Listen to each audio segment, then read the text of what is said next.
Hello everyone, so welcome my YouTube channel. ये हमने last chapter में आपने देखा था कि हमने 11th क्लास की हिस्ट्री का सेकंड चैप्टर का स्टार्ट किया था, लेखन कला और शहरी जीवन। आज ये उसका सेकंड पार्ट है। चलिए इसको आगे देखते हैं। पहले थोड़ा सा हम स्टार्टिंग का रिवाइज करेंगे। ओके, तो हमने देखा था पहली वीडियो में कि जो मेसोपोटामिया है वो आज का क्या है, हमारा इराक है। ठीक है, इराक में लोकेटेड है। ये सभ्यता कितनी पुरानी है? कम से कम 10,000 साल पुरानी है। तो जो मेसोपोटामिया है वो दो शब्द से मिलकर बना है। कौन कौन से दो शब्द हैं वो? मैसो और पोटोमस। मैसो का मतलब होता है मध्य में, मतलब कि एक सेंटर में, और पोटामस का मतलब होता है दो नदियों के बीच में। तो वही है कि मेसोपोटामिया जो है वो दो शब्दों से मिलकर बना है, दजला और फरात नदी के, मतलब कि वो बीच में ही है। ठीक है, ये सभ्यता बहुत प्रसिद्ध है और अपने शहरीकरण के लिए जानी जाती है। जब खुदाई हुई थी तो उसमें बहुत सारी चीज़ें मिली थी, इमारतें, मूर्तियाँ, आभूषण, कपड़े, औजार और बहुत सारी चीज़ें। ठीक है, तो चलिए अब हम आगे देखते हैं। वीडियो में आगे बढ़ने से पहले मैं आपसे एक छोटे से रिक्वेस्ट करना चाहती हूँ कि आप अगर इस चैनल पर नए हैं तो इसे वीडियो को लाइक करें और चैनल को सब्सक्राइब करें। चलिए अब हम आगे देखते हैं। लास्ट टाइम जब हमने कर रहे थे स्टार्ट, तो हमने ये वाला जो टॉपिक है हम वहीं से कंटिन्यू करेंगे। शहरीकरण के महत्व को उल्लेखित कीजिए कि जो मेसोपोटामिया है, वहाँ के जो शहरीकरण है उसका महत्व क्या है, किस लिए वो महत्व है। तो पहला है श्रम विभाजन की आवश्यकता। कैसे? एक मतलब जो इतनी बड़ी जहाँ से शहरीकरण की स्टार्टिंग हुई है, हर चीज़ है, वहाँ पे श्रम विभाजन की आवश्यकता क्या हो गई? अगर मैं आपको सीधे सीधे बोलूँ तो, या दूसरे शब्दों में समझाऊँ तो इसका अर्थ होता है कि काम को डिवाइड करना। अब इतने सारे लोग हैं, ऑब्वियस सी बात है। बेशक यहाँ पे खेती का जो है अच्छा था, मैंने आपको बताया था लास्ट वीडियो में कि भौगोलिक दृष्टि क्या थी, मेसोपोटामिया की अच्छी थी, लेकिन वहाँ पे क्या था कि इनका व्यापार इतना अच्छा नहीं था। इसलिए इन्हें क्या करना पड़ता था, दूसरे लोगों के साथ व्यापार करना पड़ता था। मतलब ये अपना काम, मतलब पूरा अपना जो लाइफ एक रोटेटेड है, खुद नहीं कर सकते थे। इन्हें दूसरे लोगों पर कहीं ना कहीं निर्भर रहना पड़ता था किसी और चीज़ के लिए, क्योंकि एक व्यक्ति का जो जीवन होता है वो सिर्फ खान पान से ही व्यतीत नहीं होता। ये आप लोगों को भी पता है, हमें लाखों चीज़ें चाहिए होती है, गाड़ी हो गई या घर में भी नॉर्मल चीज़ें हो गई वैसे। चलिए अब इसे रीड करते हैं। शहरों और नगरों में बड़ी संख्या में लोगों के रहने के साथ साथ वहाँ की अर्थव्यवस्था में खाद्य उत्पादन, व्यापार आदि शामिल होता है। मतलब व्यापार क्या होता है, वहाँ पे सम्मिलित होता है। वहाँ के लोग अपने सभी कार्य स्वयं नहीं कर सकते। ऑब्वियस सी बात है ना, इतना बड़ा शहर है, वहाँ पे सिर्फ एक खेती के थ्रू ही आप नहीं कर सकते, क्योंकि मैंने लास्ट वीडियो में आपको ये चीज़ एक्सप्लेन की थी कि इनका जो मेन मतलब जो था अर्थव्यवस्था का, वो तो क्या था, एक पशुपालन और खेती, बस उसके बिहाफ पे था ना इनका। तो इसलिए पूरा काम स्वयं नहीं कर सकते थे। उनको अलग अलग वस्तु के लिए अन्य अलग अलग लोगों पर निर्भर रहना पड़ता था। इसी कारण शहरी जीवन में श्रम विभाजन की आवश्यकता पड़ी। आई होप आपको यहाँ तक पूरा क्लियर होगा, लास्ट टाइम का भी अब भी। और अब देखते हैं सामाजिक संगठन। इतनी बड़ा मेसोपोटामिया इतनी बड़ी एक सभ्यता रही है जिसमें क्या है, बहुत सारे लोग रहे हैं। तो वहाँ पे कहीं ना कहीं आप लोगों को एक संगठन की आवश्यकता पड़ती है। अगर आप आज के टाइम में भी देखें तो इतना बड़ा शहर है, यहाँ पे संगठन की आवश्यकता ऑब्वियसली पड़ती है। इसीलिए शहरी अर्थव्यवस्था में एक सामाजिक संगठन की आवश्यकता होती है। सामाजिक संगठन हो गया, राजनीतिक संगठन हो गया, ये चीज़ तो आप राजनीतिक संगठन देखते हैं, आप भी सामाजिक संगठन भी देखते हैं कि अच्छा तुम ये काम कर लो, मैं ये कर लूँगी। इस तरीके से आप घर में भी करते होंगे। सिस्टर्स वगैरह जो आपकी होंगी, आप काम के टाइम पे क्या करते हो कि चल आधा तू कर ले, आधा मैं कर लेती हूँ, फिर हम अपना अपना काम कर लेंगे। ठीक है, तो उसी प्रकार से एक सामाजिक संगठन होता है कि जहाँ पे कुछ लोग एक साथ मिलकर काम को क्या है, डिवाइड कर लेते हैं। जैसे कि हम लोग अपने घर में भी करते हैं। जैसे आपकी फैमिली में ऑलमोस्ट क्या होता है कि पापा काम करते हैं और मम्मी घर संभालती है, उसी तरीके से एक सामाजिक संगठन होता है, ताकि विभिन्न ताकि विभिन्न कार्य जैसे संगठन, व्यापार हो गया, भंडार हो गया आदि चीज़ें क्या है आसानी से हो सके। इस व्यवस्था में कुछ लोग आदेश देते हैं तो कुछ उस आदेश का पालन करते हैं। ऐसा नहीं है कि आप दोनों अगर एक काम को हम बहुत सारे कामों में डिवाइड्स कर रहे हैं तो वहाँ पे क्या होगा, एक उसको आदेश देगा और एक उस आदेश का पालन करेगा, ताकि क्या है वो काम एकदम अच्छे से हो, एकदम अच्छे से रोटेटेड हो पाए। ऐसा ना हो कि उसे हम पोस्टपोन कर दें, नहीं, वो एकदम सीरियस से कैसे चलेगा, सीरियस वाइज कैसे चलेगा। जब मैं किसी को एक ओपिनियन दे रही हूँ तो आप उस ओपिनियन का पालन करें। जैसे कि अगर मैंने ये वीडियो बनाई है तो आप लोग अगर मेरी बात को समझ पाओगे और तो ये आप लोगों के एग्ज़ाम में हेल्प करेगी। तो वही मैं आपको कुछ चीज़ समझा रही हूँ और आप ये चीज़ समझ रहे हैं। आगे देखेंगे माल को ले जाने लाने वाले साधनों का उल्लेख करते हैं हम। इस पे आपके पूछ सकते हैं कि वो व्यापार के रीज़न से आपको क्वेश्चन दे के एग्ज़ाम में पूछ सकते हैं। मेसोपोटामिया के खाद्य संसाधन चाहे कितने भी प्रसिद्ध रहे, वहाँ का जो खाद्य पदार्थ है वो कितना भी बेशक प्रसिद्ध रहा हो, उनके यहाँ खनिज संसाधनों का अभाव हमेशा से ही रहा है। दक्षिण के ज़्यादातर हिस्सों में औजार, मोहरे और आभूषण बनाने के लिए पत्थरों की कमी थी। इसकी खजूर और पोलपार के वृक्ष से लकड़ियाँ गाड़ियों के पहिए, नाव बनाने के लिए अच्छी नहीं थी। मतलब कि जो ये पॉपुलर और खजूरी वो थे। हाँ, तो हम देखते हैं कि जो लकड़ी, आप ऑब्वियस सी बात है, अगर कोई भी पहिया लकड़ी का बनता है तो उससे क्या है, हम ज़्यादा सामान उसके ऊपर बाहर ले जाके क्या है ट्रैवल नहीं कर सकते, या फिर उस पर सामान जो है वो हम व्यापार नहीं कर सकते। इसलिए क्या था, वो अच्छा नहीं था। तथा औजार बनाने के लिए धातु की भी कमी थी। अगर हम कोई भी औजार बना रहे हैं तो हमें ऑब्वियस सी बात है धातु की कमी जो है वो लगेगी हमें कोई भी प्रोडक्ट बनाने के लिए। उसके लिए हर किसी की अलग, देखो अगर हम गेट बना रहे हैं तो हमें उसके लिए लकड़ी की आवश्यकता है। लकड़ी भी क्या है, एक प्रकार की धातु को ही मान लेते हैं। वहीं अगर हमें फ्रिज बनाना है तो वहाँ हमें किस चीज़ का चाहिए, हमें वहाँ पे तार चाहिए, हमें लोहा भी चाहिए, प्लास्टिक। तो हर एक प्रोडक्ट बनाने के लिए, हर एक चीज़ बनाने के लिए क्या है, हमें अलग अलग क्या है प्रोडक्ट्स की नीड होती है। ऐसा नहीं है कि अगर हम गेट चीज़ का बना रहे हैं उसी का हम फ्रिज बनाएंगे, उसी का हम बर्तन बनाएंगे, ऐसा देखो पॉसिबल नहीं होता है। इसलिए क्या है, जो पहिए होते हैं वो आपके रबड़ के होकर इन चीज़ों के क्या है ज़्यादा स्ट्रॉन्ग रहते हैं। इसलिए हमारे विचार से प्राचीन काल के मेसोपोटामिया ही लोग लकड़ी, तांबा, सोना, चांदी, अलग अलग प्रकार के पत्थरों को तुर्की और ईरान तथा खाड़ी के पार देशों से मंगाते थे। क्या था, जो मेसोपोटामिया के लोग थे वहाँ का जो है खाद्य संसाधन अच्छा था, लेकिन संसाधनों का अभाव था। अब हमें अगर किसी चीज़ की ज़रूरत है तो हमें क्या है वो चीज़ मंगानी पड़ेगी। उसी प्रकार से क्या था, मेसोपोटामिया के जो लोग हैं वो धातु जैसे चांदी, सोना हो गया, तांबा हो गया, इन चीज़ों को कहाँ से मंगाते थे, तुर्की से, ईरान से, खाड़ी की पहाड़ियों से, इन देशों से क्या है वो मंगाते थे। चलिए अब नेक्स्ट देखते हैं। आई होप आपको इतना सब मतलब जो मैंने अभी तक समझाया आपको ये क्लियर होगा। चलिए अब हम आगे देखते हैं। प्लीज़ गाइस चैनल को सब्सक्राइब करना ना भूलिए और बेल आइकन को प्रेस कर दीजिए। लेखन कला और विकास। अब हम देखते हैं कि लेखन कला कैसी थी।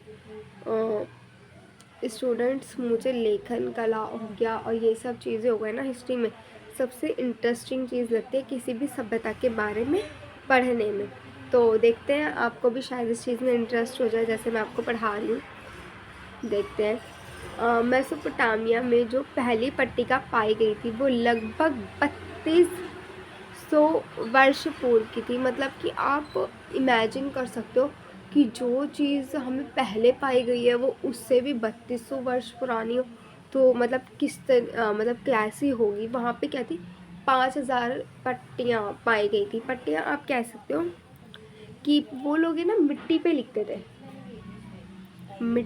लिखते थे, मतलब कि हम किसी भी मिट्टी को लेके उस पर हम हाथ से किसी के थ्रू लिखते हैं और फिर उसे सूखने के बाद जिसमें क्या है बाद में चेंजेस नहीं कर सकते, उसी टाइप को हम पट्टिका कहते हैं। वो कैसी होती है, जैसे मान लो एक ये वो है, कोई भी मिट्टी का है, इसमें हमने लिख लिया कुछ भी, तो अब क्या है, हम इसे पहले थोड़ी टाइम के लिए सुखाएंगे धूप में या कहीं भी, फिर इसे हम वो करेंगे। ठीक है, तो देखते हैं आगे, रीड करते हैं क्या है और इंटरेस्टिंग। मेसोपोटामिया में चीनी मिट्टी की पट्टिकाएँ पाई गई हैं। आपने आज भी के टाइम में भी सुना होगा कि ये चीनी मिट्टी के बर्तन हैं या ये चीनी मिट्टी का कोई वो है, मतलब जो प्रोडक्ट्स होते हैं, उसी तरीके से क्या थी, वो चीनी मिट्टी की पट्टिका पाई गई है। पट्टिकाओं के ऊपर चिन्हों और संख्या को अंकित किया गया है। चिन्हों और संख्याओं को अंकित किया गया है। आप समझ सकते हैं कि जो मेसोपोटामिया के लोग थे उस टाइम पे इतने एजुकेटेड नहीं थे या इतने भी वो नहीं थे कि वो जो है कोई लिखा हुआ समझ ले इस टाइम, उसलिए वहाँ क्या करते थे वो लोग, चिन्हों का प्रयोग करते थे। चिन्हों का हो गया, संख्या, मतलब कि अगर कोई भी चीज़ है व्यापार के लिए कहीं तो उसके लिए वो है ऐसे, जैसे से आप इसमें ये देख सकते हो, मैंने नीचे की तरफ बनाए हुए हैं इस तरीके के क्या थे, सॉरी गाइस, हाँ, इस तरीके के जो हैं चिन्हों का प्रयोग करते थे। जैसे ये हो गया, ये हो गया, अलग अलग चिन्ह उनके अलग अलग होते थे, जो शायद आज मुझे इतने अच्छे से ना भी हों, लेकिन जितना मुझे क्लियर हो रहा है मैं आप लोगों को अपनी तरफ से बेस्ट देने की कोशिश कर रही हूँ। लेकिन कार्य तब शुरू हुआ जब समाज में लेन देन का हिसाब किताब बढ़ने लगा।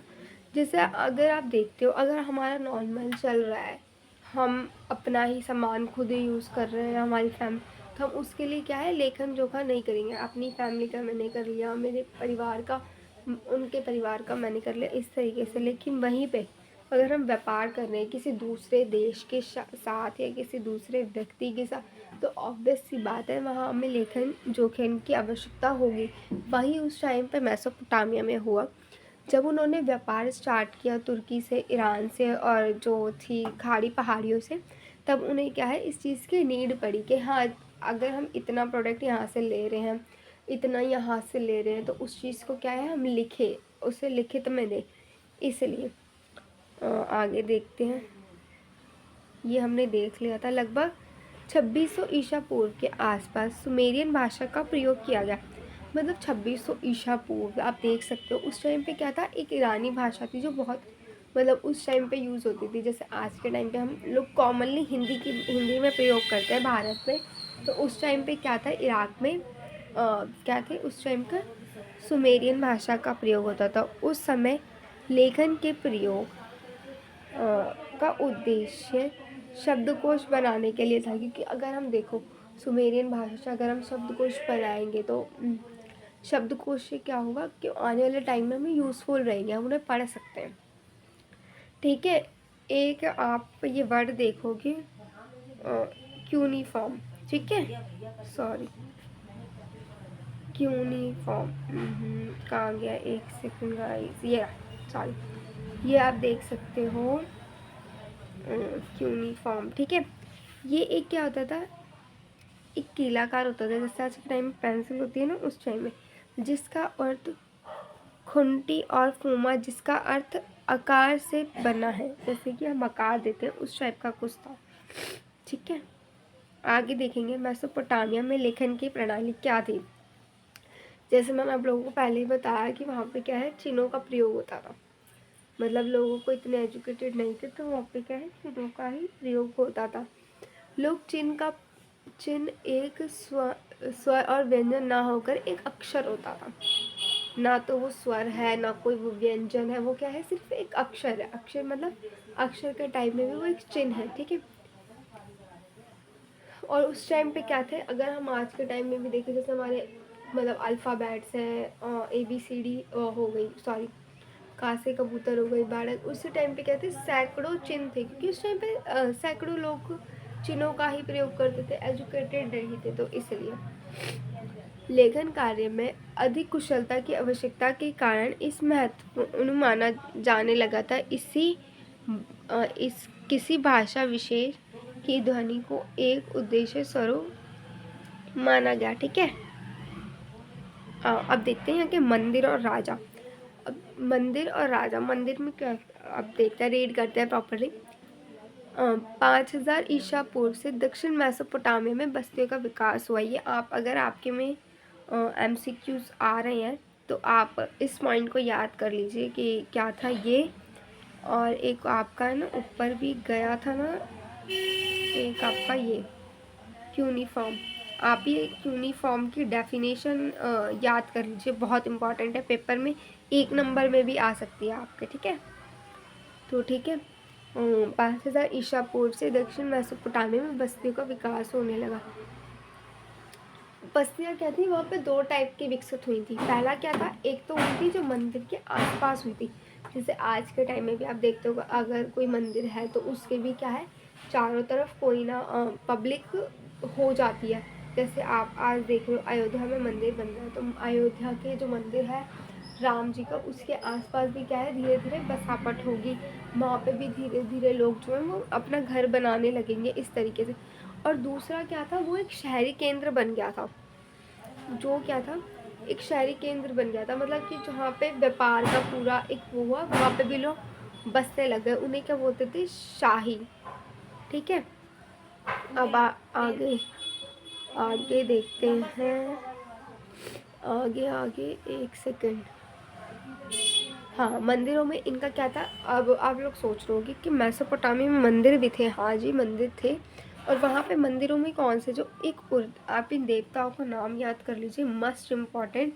आप अगर पेपर में लिखोगे तो आपको टीचर नंबर काटने से नहीं रोक पाएगा, उसे नंबर आपको देने ही पड़ेंगे। जैसे उर जो थे वो चंद्रमा के देवता हुआ करते थे। और जो इनिन्ना होती थी, वो क्या थी, प्रेम और युद्ध की देवी होती थी। ठीक है, देखते हैं दक्षिण मेसोपोटामिया में मंदिरों का काम किस प्रकार होता था। ठीक है, ये मैं आपको रीड करके बता देती हूँ क्योंकि इतना इजी है, आप रीडिंग से ही एकदम अच्छे से समझ लेंगे।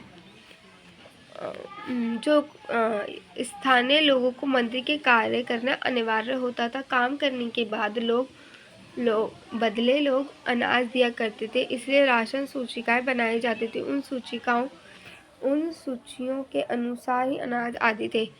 मंदिरों का काम काफ़ी समय तक चलता था। जैसे एक मंदिर का निर्माण 1500 आदमियों ने 5 साल तक 10 घंटे प्रतिदिन किया।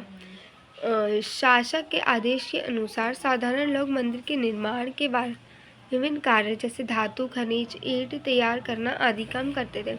सैकड़ों लोग मंदिर के शंकु बनाने और उसे पकाने का काम करते थे। लोग अलग अलग रंगों में रंग कर काम करते थे। होज होज ये भी आप इस चीज़ की भी डेफिनेशन याद कर लीजिए।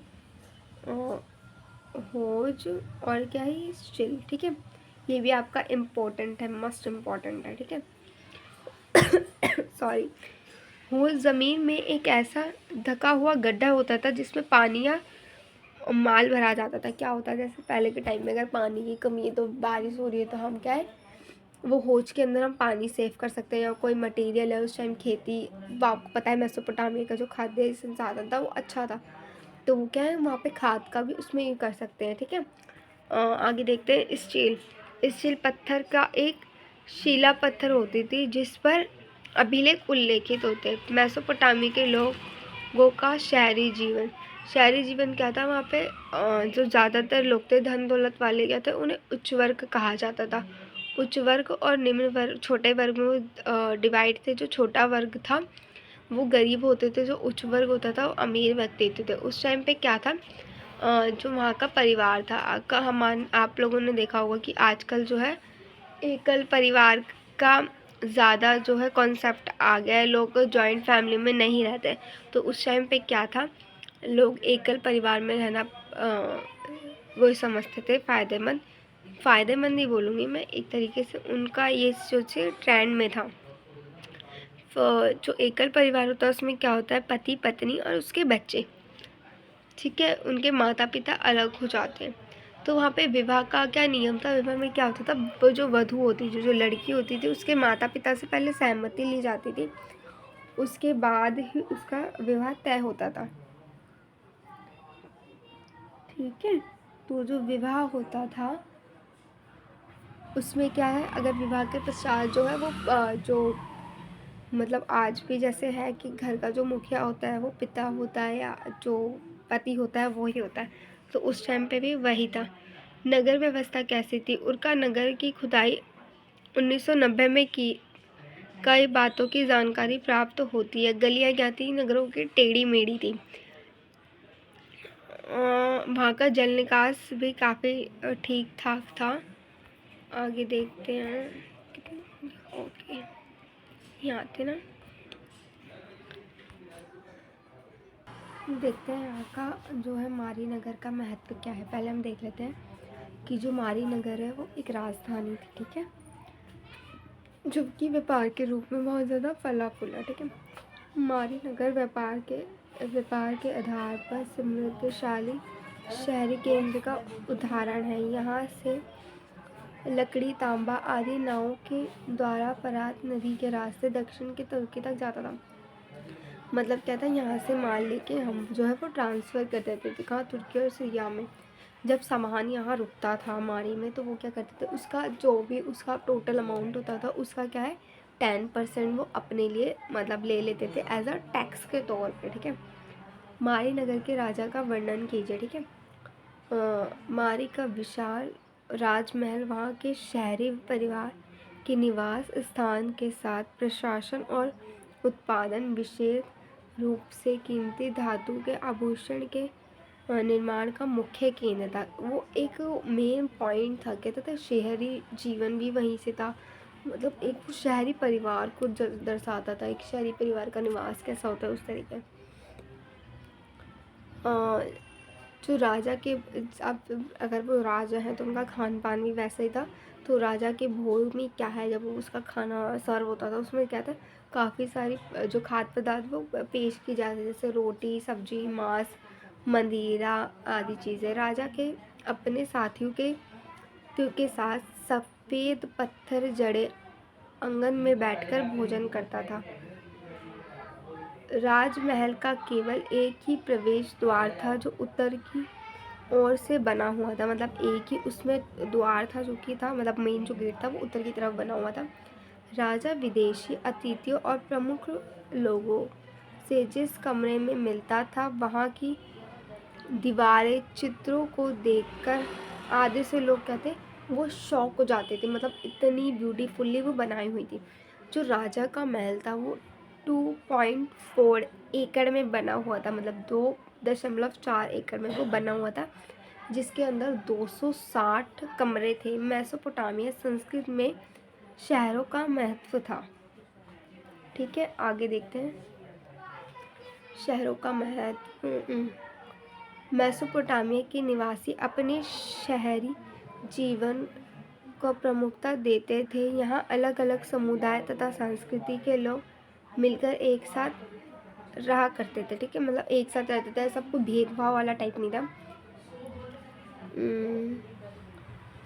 क्या था, हमें जो है यहाँ लेखन कला की देन क्या क्या मिली है।